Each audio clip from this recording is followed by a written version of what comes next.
পথ চলাটা অনেক দীর্ঘ, নানা চড়াই উতরাই গেছে, কখনো সাফল্য এসছে, কখনো মুষড়ে পড়েছেন, কখনো কি আপনি ক্লান্তি অনুভব করেছেন বা হতাশ হয়েছেন যে না আর মনে হবে না আমাকে দিয়ে কিছু? প্রথম দিকে হয়েছে। আচ্ছা, আমি যখন বসুন্ধরা প্রথম যখন অভিনয় করলাম, এই ছবিটি প্রায় 13টা শাখায় কিন্তু পুরস্কৃত হয়েছে, কিন্তু আমি পুরস্কার পাইনি। এটার জন্য মানে আমি পরবর্তী সময় যেটা শুনেছি আর কি, সেটা আমার কাছে খুব একটা কষ্টদায়ক বিষয় ছিল। একজন ইলিয়াস কাঞ্চনের সিরিয়াস ক্যারেক্টার যেগুলো প্লে করতেন সেই সময় তিনি এত সিরিয়াসলি করতেন যে আমরা আপনাকে সিরিয়াস কাঞ্চন হিসেবে সিনেমায় হিরোদের যে স্টাইল, সেইটাতে যে একটা বৈপ্লবিক পরিবর্তন আপনি এনেছিলেন। খুব কালারফুল শার্ট, খুব কালারফুল প্যান্ট, খুব কালারফুল শু।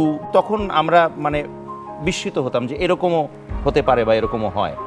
তো ওই সময়টা কিন্তু আমার পার্শ্ববর্তী দেশে যারা নায়ক ছিল তাদের দুইটা নায়কের নাম আমি বলি, একটা হলো মিঠুন চক্রবর্তী, আরেকজন হলো জিতেন্দ্র। তারা কিন্তু নাচতো খুব ভালো। এই সময়টা কিন্তু আপনি দেখেন যে এরা কেউ কিন্তু বাংলাদেশে কিন্তু নাচতো না। তারা হলো গাছের ডাল চিবাইছে, পাতা চিবাইছে, এবং আমরা কিন্তু নায়িকায় নাচছে, তারা পিছনে পিছনে গোলাপল্লি আমরা এরকমও বলতাম যে বাংলাদেশের জিতেন্দ্র এসছে, মানে আপনার স্টাইল প্যাটার্ন আপনি অনেকে।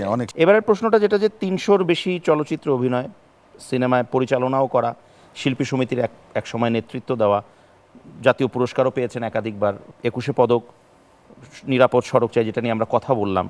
এত কিছু পাওয়ার পরেও কোনো অপূর্ণতা কাজ করে কিনা আপনার কাছে কি মনে হয়? আমি একজন শিল্পী হিসাবে আমি মনে করি চলচ্চিত্র যদি যতদিন বেঁচে থাকবে ততদিন আমি বেঁচে থাকবো। বাহ। কিন্তু চলচ্চিত্র যদি না বাঁচে আমাকে কেউ তো স্মরণ করবে না। সড়ক দুর্ঘটনায় দায়ীদের কঠোর শাস্তি যখন বিধান পাশ হলো, কিছু সংখ্যক পরিবহন শ্রমিক আপনার বিরুদ্ধে একটা অবস্থানে গিয়েছিল। সাধারণ যারা চালক আছে আর কি, তারা কিন্তু আমাকে ভালোবাসে, কিন্তু যারা নেতৃত্ব দিচ্ছে আর কি, তারা আসলে আমাদের এই পরিবহন সেক্টরটাকে তাদের নিয়ন্ত্রণে রাখার জন্য তারা তাদেরকে ভুল বোঝাচ্ছে। আচ্ছা। আমাদের চালকদের অবস্থার উন্নতি যদি না হয় তাহলে সড়কের উন্নতি হবে না, পরিবহন সেক্টরের উন্নতি হবে না। আমি তাদেরকে এটাও বলেছি যে আপনারা এই যে চাঁদা দেন, সেই চাঁদার ফলে আপনাদের কি বেনিফিটটা কি হচ্ছে?